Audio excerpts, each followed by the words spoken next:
இந்தியாவிற்கும் இலங்கைக்கும் இடையே நட்பு பாலமாக விளங்கும் கச்சத்தீவு அந்தோணையார் ஆலய திருவிழா கொடியேற்றத்துடன் தொடங்கியது.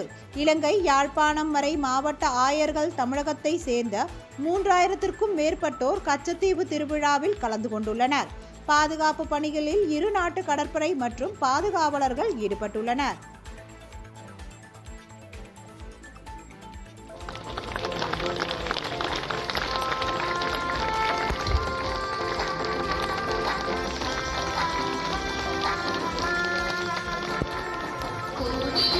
புனித துணியாரே எங்கள் கடற்தொழில்